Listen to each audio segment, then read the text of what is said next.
بسم الله الرحمن الرحيم. السلام علیکم ورحمۃ اللہ وبرکاتہ. الحمد للہ نحمده ونستعینه ونستغفره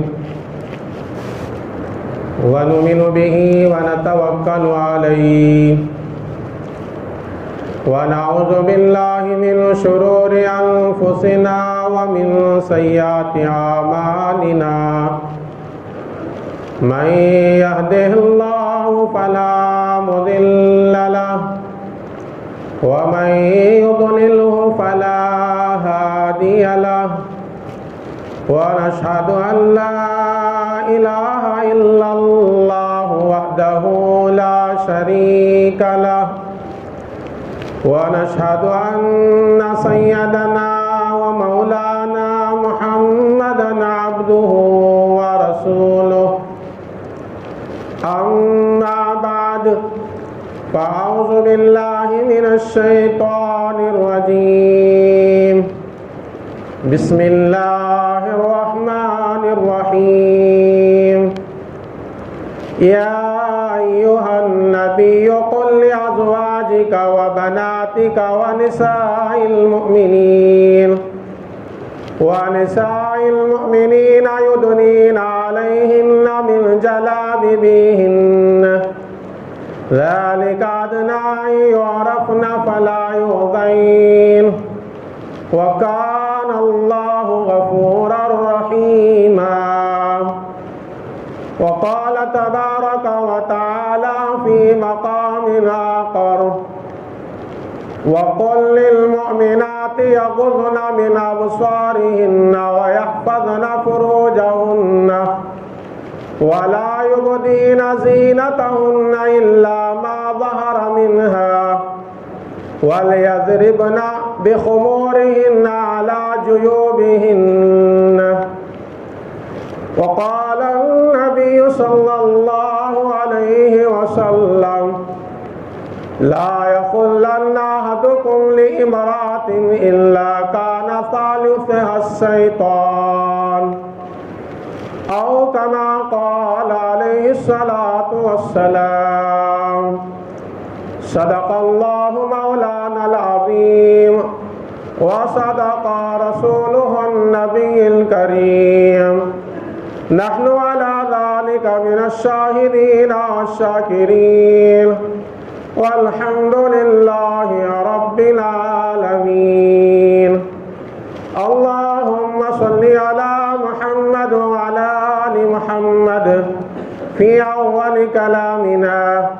اللهم صل على سيدنا محمد في أوسط كلامنا. اللهم صل على سيدنا محمد في آخر كلامنا. معزز سامعین کرام، بزرگوں اور دوستوں، گزشتہ جمعے میں حجاب کسے کہتے ہیں اور قرآن و احادیث میں پردے کی کتنی اہمیت ہے، اس کے متعلق قرآن کے کچھ آیتیں، کچھ احادیث اور کچھ صحابہ کے دور کے واقعات پیش کر کے سمجھانے کی کوشش کیا تھا. میرے دوستو، قرآن کریم میں جہاں مردوں کے لیے احکامات نازل ہوئے ہیں، وہاں عورتوں کے لیے بھی احکامات نازل ہوئے ہیں. جہاں نیک مردوں کی اللہ نے تعریف کیا ہے، وہاں نیک عورتوں کے بھی اللہ نے تعریف کیا ہے. جہاں صدقہ کرنے والے مردوں کی اللہ نے تعریف کیا، وہاں عورتیں جو صدقہ و خیرات کرتے ہیں ان کی بھی تعریف کیا. جو اللہ سے ڈرنے والے مرد ہیں ان کی تعریف کیا تو ساتھ میں فرمایا کہ اللہ سے ڈرنے والی عورتیں بھی تعریف کے لائق ہیں۔ قرآن کریم کے 22ویں پارے سورہ احزاب کی آیت نمبر 35 میں اللہ نے 10 قسم کے مردیں اور عورتوں کا تذکرہ کیا۔ فرمایا ان المسلمین والمسلمات والمؤمنین والمؤمنات سے لے کر 10 قسم کے مردیں اور عورتوں کا تذکرہ اللہ تعالیٰ نے کیا ہے۔ تو قرآن کریم کی یہ عظمت اور شان یہ ہے کہ وہ عورتوں کے مسائل کو بھی کھل کر بیان کرتی ہے کتاب، اور مردوں کے مسائل کو بھی بیان کرتی ہے۔ قرآن کریم میں اللہ تبارک و تعالی نے سورہ احزاب کی 59ویں آیت میں یوں اپنے نبی کو حکم دیا، یا ایھا النبی، اے میرے نبی، قل لازواجک وبناتک ونساء المؤمنین، آپ اپنے گھر والیوں کو یعنی ازواج مطہرات کو اور اپنی بیٹیوں کو اور ایمان والے تمام عورتوں کو کہہ دے یدنین علیہن من جلابیبہن، کہ وہ اپنے اوپر ایک بڑی چادر اوڑھ کر باہر نکلے۔ آج کل تو دور پردے کا دور ہے اور برقعے کا دور ہے۔ ابتدائی جب پردے کے احکامات نازل ہوئے برقعے کا کوئی رواج نہیں تھا۔ جیسے ہی آیت کریمہ نازل ہوئی تو صحابہ کے عورتیں صحابیات نے بڑے بڑے چادریں اپنے جسم پر ڈال کر باہر نکلنے کا اہتمام کیا۔ اب حضرات مفسرین کہتے ہیں یدنین علیہن من جلابیبہن، جلباب کسے کہا جاتا ہے؟ مفسرین کہتے ہیں، دنیا کے پورے مفسرین کا یہی قول ہے، عورت کا پورا جسم چھپانے کے لائق ہے اور چھپانا فرض ہے بجز چہرہ اور ہتھیلیوں کی۔ اور اس میں بھی امام شافعی اور امام احمد بن حنبل رحمت اللہ علیہ کہتے ہیں کہ عورت کو چہرہ چھپانا ضروری ہے، اور امام ابو حنیفہ رحمت اللہ علیہ کہتے ہیں کہ چہرہ پردے میں شمار نہیں ہے، اگر کوئی ظاہر کرتی ہے تو گنہگار نہیں ہے۔ لیکن فتویٰ آج کے دور میں یہ ہے، اگر فتنے کا دور ہے، فتنے کے اندیشہ ہو تو وہاں پردہ چہرہ کا کرنا بھی ضروری ہے۔ آج تو دور فتنے کا ہے نا، آدمی کے نگاہیں پاک نہیں، تو آج کے دور میں جوان ہو کے بوڑھی تو عورت کو چہرے کا پردہ کرنا بھی ضروری سمجھو۔ ہاں جو اجازت دی گئی ہے کہ چہرہ اور ہاتھ کی ہتھیلیاں اور پاؤں کے پنجے یہ عورت کے سطر میں شمار نہیں، یہ کیوں دیے گئے کہ نماز میں اتنا کھلا رکھنا عورت کے لیے ہوتا ہے، نماز ہو جائے گی، لیکن سر کے بال چھپانا یہ عورت کے لیے فرض ہے۔ اگر عورت سر کے بال نہیں چھپاتی تو وہ گنہگار ہے۔ مسئلہ سنیے شریعت کا، دنیا کے کسی بھی علامہ اور مفتی سے مسئلہ تحقیق کر لینا۔ مسئلہ یہ ہے، اگر عورت گھر میں نماز پڑھ رہی ہے یا جہاں بھی نماز پڑھ رہی ہے، نماز پڑھنے کے دوران میں اس کی گھر میں نماز کے حالت میں اوڑھنے والی اوڑھنی نماز کے حالت میں نکل گئی، اور اتنی دیر نکل گئی جتنی دیر 3 مرتبہ سبحان اللہ کہا جاتا ہے، اس کی نماز فاسد ہو جاتی ہے۔ مثال کے طور پر میں اوڑھنی پہن کر نماز پڑھ رہا ہوں،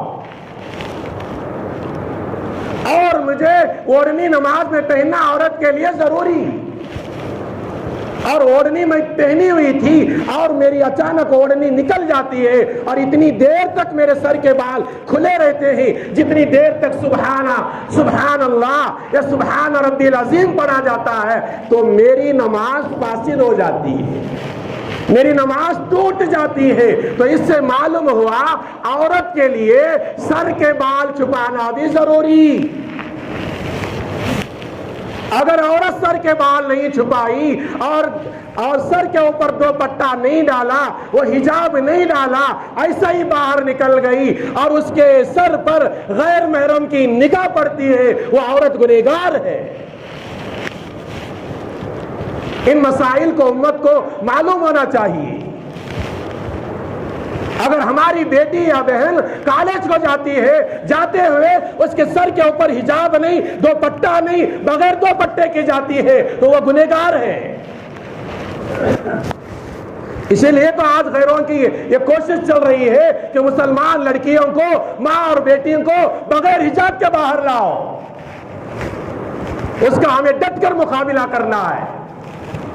ہمارے بچوں کو سمجھانا ہے کہ میری بیٹی یا میری بہن دیکھ، تعلیم کے سلسلے میں جب حیا اور دنیا کی تعلیم کا ٹکر ہو جائے، حیا کو چھوڑ کر دنیا کی تعلیم حاصل نہ کرنا۔ حیا کو چھوڑ کر دنیا کی تعلیم حاصل کرو گے تو رب کو ناراض کرو گے، اور جو بندہ رب کو ناراض کر لے وہ کبھی کامیاب ہوگا؟ ہو نہیں سکتا۔ اس لیے میرے دوستو، قرآن کریم میں اللہ تعالیٰ سورہ احزاب آیت نمبر 59 میں نبی کو کہتا ہے، یا ایھا النبی قل لازواجک وبناتک ونساء المؤمنین یدنین علیہن من جلابیبہن۔ پورے ایمان والے عورتوں کو کہہ دو نبی کہ اپنے سر پر 2 چادر ڈالیں، موٹی چادر ڈالیں۔ ایک اور مسئلہ یاد رکھ لو، اگر عورت گھر میں نماز پڑھ رہی ہے یا جہادی نماز پڑھ رہی ہے، بالکل پتلی اوڑھنی ڈال لی، اتنی باریک اوڑھنی، وہ اوڑھنی کے اوپر سے سر کے بال کا رنگ دکھائی دے رہا ہے، اس میں بھی نماز نہیں ہوتی۔ تو نماز کے وقت میں سر کے بال اگر ظاہر ہو جائے یا اتنی باریک اوڑھنی پہنی ہوئی ہے جس کے اندر سے بال ظاہر ہو رہے ہیں، علماء کا فتویٰ میرے پاس موجود ہے، علماء لکھتے ہیں کہ اس کی نماز نہیں ہوتی۔ تو عورت پردے میں رہنے کی چیز ہے۔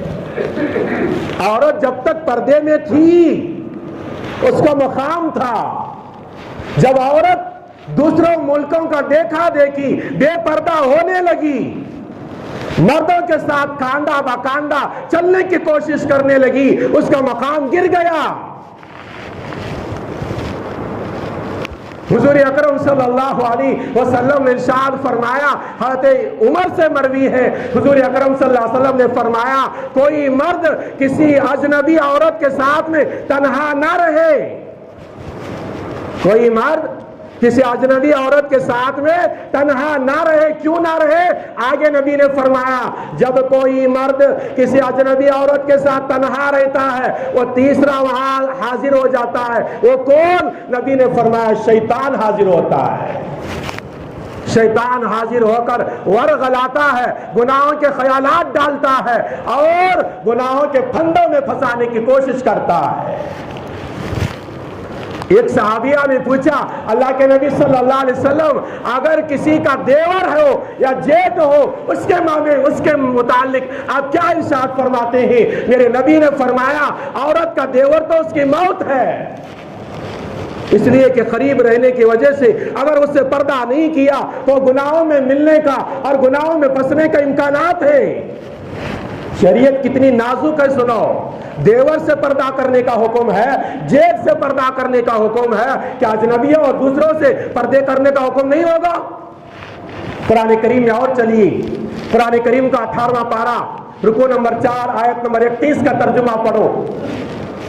اللہ تعالیٰ کہتا ہے، قُلْ لِلْمُؤْمِنَاتِ يَغُضْضْنَ مِنْ أَبْصَارِهِنَّ وَيَحْفَظْنَ فُرُوجَهُنَّ۔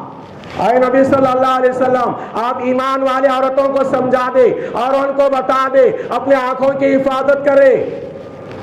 کوئی عورت مسلمان ہو کر کسی اجنبی مرد کو نہ دیکھے، اور اپنے شرمگاہوں کی حفاظت کرے اور اپنی زینت والے چیزیں ظاہر نہ کرے. یہ قرآن کی سورہ نور رکو نمبر 4 آیت نمبر 31 کا ترجمہ میں مختصر پیش کر رہا ہوں. اللہ تعالیٰ نے عورتوں کو حکم دیا کہ تمہارے نگاہیں جھکا کر چلو, کسی اجنبی کو نہ دیکھے. اجنبی عورت کو اجنبی مرد کا دیکھنا بھی گناہ ہے, اسی طرح اجنبی عورت کا اجنبی مرد کو دیکھنا بھی گناہ ہے. حدیث سنیے, حضرت ام سلمہ رضی اللہ تعالی عنہا فرماتی ہیں, ام المومنین نبی کی بیوی ہیں, فرماتے ہیں ام المومنین رضی اللہ تعالی عنہا, میں اور حضرت میمونہ دونوں بیٹھے ہوئے تھے, حضور بھی ہمارے درمیان میں تشریف فرما تھے. اچانک دیکھے کہ عبداللہ ابن مکتوم رضی اللہ تعالی عنہ صحابی نبی سے ملاقات کرنے کے لیے نبی کے گھر کو آ رہے ہیں. کون صحابی؟ عبداللہ ابن ام مکتوم, جن کے دونوں آنکھ دکھائی نہیں دیتے تھے, نابینا. نبی نے آتے ہوئے دیکھ کر فرمایا, ام سلمہ میمونہ عبداللہ ابن ام مکتوم آ رہی ہیں, ان سے پردہ کرو. حضرت ام سلمہ نے عرض کیا, یا رسول اللہ صلی اللہ علیہ وسلم, کیا عبداللہ ابن ام مکتوم نابینا نہیں ہے؟ وہ تو ہمیں دیکھ نہیں پاتے, ان سے کیسا پردہ؟ میرے نبی صلی اللہ علیہ وسلم نے فرمایا, کیا تم بھی نابینا ہو گئے ہو؟ کیا تم ان کو دیکھتے نہیں؟ تو یہ حدیث کو لانے کے بعد علماء محدثین کہتے ہیں, فقہاء کہتے ہیں, یہ حدیث سے بتاتے ہیں کہ اجنبی مرد کو اجنبی عورت کا دیکھنا بھی ناجائز ہے. اگر جائز ہوتا تو نبی صلی اللہ علیہ وسلم حضرت عبداللہ ابن ام مکتوم اندھے صحابی آنے کی وجہ سے ام سلمہ حضرت میمونہ کو یہ نہیں کہتے کہ ان سے پردہ کرو. اور ایک روایت ملتی ہے حدیث میں کہ ایک کھیل چل رہا تھا, حضور اکرم صلی اللہ علیہ وسلم حضرت عائشہ کے ساتھ گزر رہے تھے اور وہ کھیل کھیلنے والے مرد تھے. تو حضرت عائشہ نے خواہش ظاہر کی, اللہ کے نبی وہ کھیل میں دیکھنا چاہتی ہوں. تو اللہ کے نبی سامنے کھڑے ہوئے, اللہ کے نبی کے پیچھے حضرت عائشہ کھڑے ہو کر وہ کھیل دیکھتی رہی. یہ حدیث کو لا کر علماء کہتے ہیں, اگر گناہوں کا امکان نہ ہو, شہوت کا جذبہ نہ ہو, عورت کوئی کھیل مردوں کا دیکھتی ہے تو یہ جائز ہے, لیکن افضل یہی ہے آج کے دور میں, فتنے کے دور میں اس سے بھی بچنا چاہیے عورت نے. حضور اکرم صلی اللہ علیہ وسلم نے آگے ایک حدیث میں ارشاد فرمایا کہ جب عورت گھر سے باہر نکلے تو تیز دار خوشبو لگا کر نہ نکلے, جس کی مہک دوسروں تک پہنچے ایسے خوشبو لگا کر نہ نکلے. کیوں نہ نکلے؟ وہ خوشبو لگا کر نکلے گی اور کوئی قریب سے گزرنے والا خوشبو کو محسوس کرے گا, پلٹ کر دیکھے گا, نگاہ دوڑائے گا, تو فرمایا یہ عورت بھی گنہگار ہوگی. مسلمان عورت کو باہر نکلتے ہوئے خوشبو لگانا, عطر لگانا اور پرفیوم لگانا جس سے خوشبو مہکے, یہ مسلمان عورت کے لیے جائز نہیں. اور ایک مسئلہ سنیں, مسلمان عورتیں پردہ پہنتی ہیں, برقع کرتی ہیں, برقع پہنتے ہیں. 100 میں ایک ایسے ہیں جو برقع نہیں پہنتے, لیکن 99% ایسے ملیں گے جو برقعے کے ساتھ جاتی ہیں. لیکن برقعے کا ایک مسئلہ یاد رکھ لیں, یہ اپنی بات نہیں. مفتی شفیع صاحب رحمت اللہ علیہ احکام القرآن میں امام جساس کا قول نقل کرتے ہیں, اور معرف القرآن کے اندر بھی یہ بات ہے. لکھتے ہیں اگر عورت ایسا برقع پہن کر نکلتی ہے جو بدن کو بالکل ٹائٹ ہے اور تنگ ہے اور اس میں نقش و نگار بنے ہوئے ہیں, بیل بوٹے بنے ہوئے ہیں, اور جاتی ہے اور جاتے ہوئے اس کے برقعے کو دیکھ کر, اس کے نقش و نگار کو دیکھ کر کسی غیر کی نگاہ اس کے اوپر پڑتی ہے تو وہ برقع پہننے کے باوجود عورت گنہگار کہلائے گی. یہ مسئلہ ہے. مسلمان عورتوں کے برقعے سیدھے سادے ہونا چاہیے, ڈھیلے ڈھالے ہونا چاہیے. جیسا لباس ہمارے ماں اور بہنوں کا ڈھیلا ڈھالا ہونا ضروری ہے, وہ اوپر پہننے والا برقع بھی ڈھیلا ڈھالا ہونا چاہیے. اگر تنگ لباس پہنیں گے تو جسم کی حیت ظاہر ہوگی تو عورت گنہگار ہوگی. اسی طرح باہر نکلتے ہوئے برقع تو ہے لیکن بالکل تنگ ہے, ڈھیلا ڈھالا نہیں ہے, تو پہن کر نکلے گی تو عورت گنہگار ہوگی. حضور اکرم صلی اللہ علیہ وسلم نے ارشاد فرمایا کہ جب عورت باہر نکلتی ہے اس کے پیر میں پہننے والے زیور کا آواز بھی کسی مرد کو سنائی دیتا ہے تو وہ عورت گنہگار ہوتی ہے۔ عورت اپنے پیر میں زیورات پہنتے ہیں، پیزیب پہنتے ہیں، کبھی کبھی وہ سادے ہوتے ہیں، کبھی کبھی اس کے اندر آواز آتی ہے۔ آواز آنے والے زیور جو پیروں میں پہنے جاتے ہیں، پیزیب، یہ آواز آنے والے ہیں تو مسلمان کے لیے جائز نہیں، چاہے وہ عورت جوان ہو چاہے وہ عورت بچی ہو، اس کے لیے نہ پہناؤ۔ جہاں آواز آتی ہے زیور کی، میرے نبی نے فرمایا وہاں شیطان حاضر ہوتا ہے۔ اس لیے اس باتوں کو خیال رکھو، اپنے ماں اور بہنوں، اپنے بیٹیوں کو سمجھانا یہ ہماری ذمہ داری ہے۔ آگے حضور اکرم صلی اللہ علیہ وسلم نے ارشاد فرمایا کہ جب عورت گھر سے باہر نکلتی ہے تو مکمل پردے کے ساتھ ضرورت کے لیے نکلنے کی شریعت میں اجازت ہے۔ ایسا نہیں کہ بالکل اس کو بند خانے میں رکھ دیا جائے، قیدی بنا کر رکھ دیا جائے، نہیں۔ اگر بھائی جا رہا ہے، بہن کو ساتھ میں لے کر جاتا ہے، پردے کے ساتھ لے کر جا رہا ہے، اجازت ہے، کوئی برائی نہیں۔ اگر شوہر جا رہا ہے، بیوی کو پردے کے ساتھ لے کر بازار جا رہا ہے، کوئی برائی نہیں۔ اگر کوئی بیٹا جا رہا ہے، ماں کو پردے کے ساتھ میں لے کر جا رہا ہے، کوئی برائی نہیں۔ اس لیے کہ اسلام عورتوں کو قید بنا کر رکھنے کی تاکید نہیں کرتا، بلکہ قرآن کہتا ہے وَقَرْنَا فِي بُيُوتِكُنَّ وَلَا تَبَرُّجْنَا تَبَرُّجَ الْجَاهِلِيَّةِ الْأُولَىٰ۔ قرآن کریم سورہ احزاب آیت نمبر 59 میں یہ ذکر ہے۔ اللہ کہتا ہے اے نبی کے گھر والوں اور عام مسلمان کی عورتیں اپنے گھر میں رہا کرو، زمانے جاہلیت کا طرح بنو سنگار کر کے زیب و زینت سے آراستہ ہو کر اور بغیر پردے کے باہر نہ جایا کرو۔ حضرات مفسرین کہتے ہیں یہ آیت میں بتایا جا رہا ہے عورت گھر میں رہنے والی چیز ہے، اگر ضرورت کے بنا پر باہر نکل رہی ہے، کوئی ضرورت کے لیے نکالنا پڑ رہا ہے تو پردے کے ساتھ نکلتی ہے تو کوئی حرج نہیں ہے، کوئی گناہ نہیں ہے۔ پردے کے بغیر نکلتی ہے وہ عورت گنہگار ہو جاتی ہے۔ ان باتوں کو ہمارے گھر والوں کو سمجھانا، ہماری بیٹیوں کو سمجھانا، ہمارے بہنوں کو سمجھانا یہ ہماری ذمہ داری بنتی ہے۔ حضور اکرم صلی اللہ علیہ وسلم کے دور پر نگاہ دوڑائی، عورتیں سب کچھ کر کے بتا دی۔ عورتوں کو معمولی نہ سمجھو، اگر دین کے اوپر جمنے میں آئے تو مردوں سے آگے بڑھ جائے گی، اور عورتوں کے اندر دین کا جذبہ پیدا ہو جائے وہ مردوں سے آگے بڑھ جائے گی۔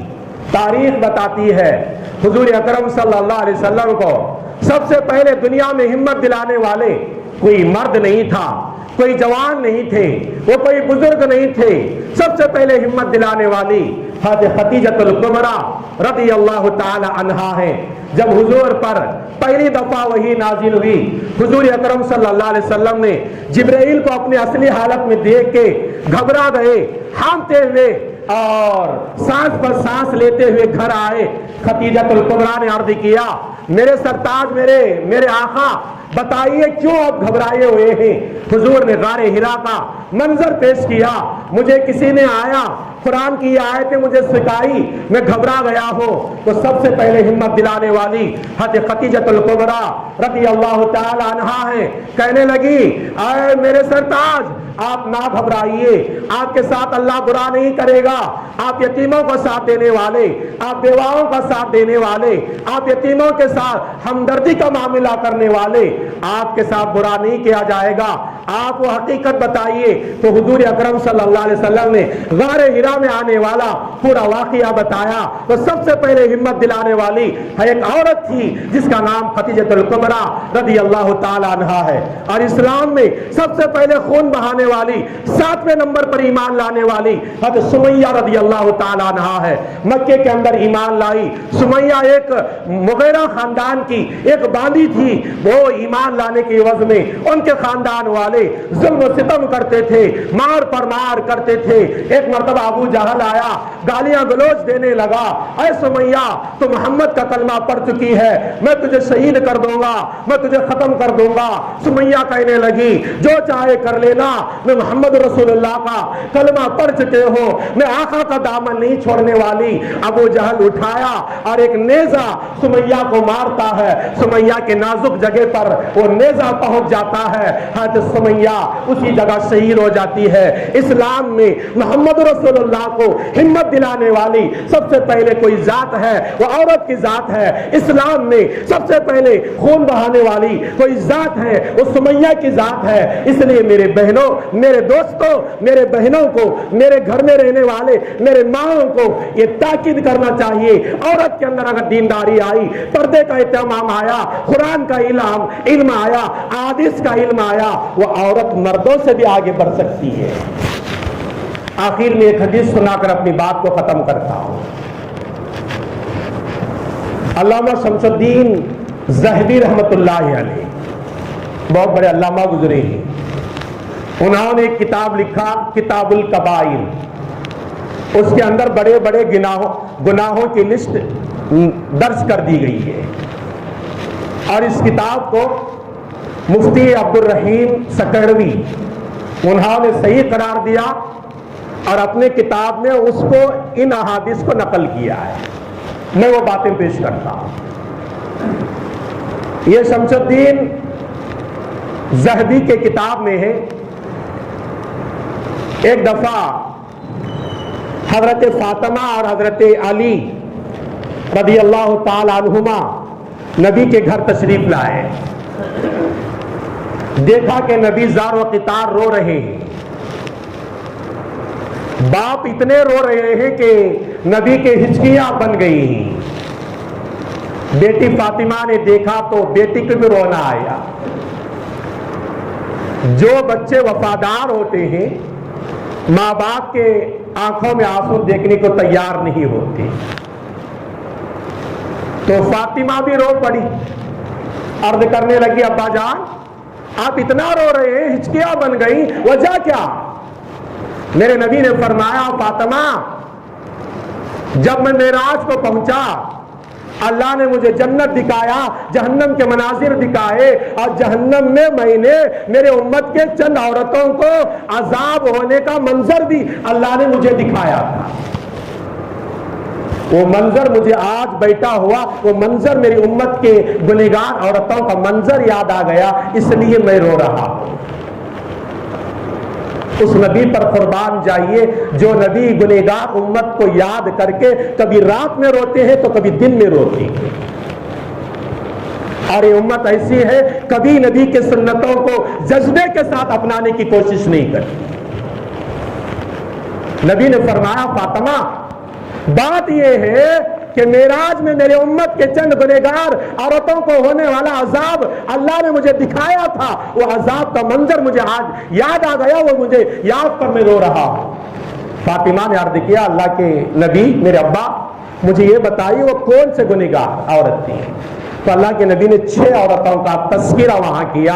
ان میں سے ایک کا میں ذکر کرتا ہوں. اللہ کے نبی نے فرمایا فاطمہ میں نے جہنم میں دیکھا چند عورتوں کو ان کے سر کے بال کے ذریعے سے جہنم میں لٹکا دیا گیا ہے, اور آگ نیچے سے جل رہی ہے, دائیں سے آگ ہے, بائیں سے آگ ہے, آگے سے آگ ہے, پیچھے سے آگ ہے, آگ ہی آگ ہے. آگ میں تڑپ رہے ہیں. اور آگ کی گرمی اور شدت کی وجہ سے ان کے سر میں رہنے والا بھیجا اس طرح پک رہا ہے جس طرح ہانڈی میں پانی جوش مارتا ہے اور پکتا ہے.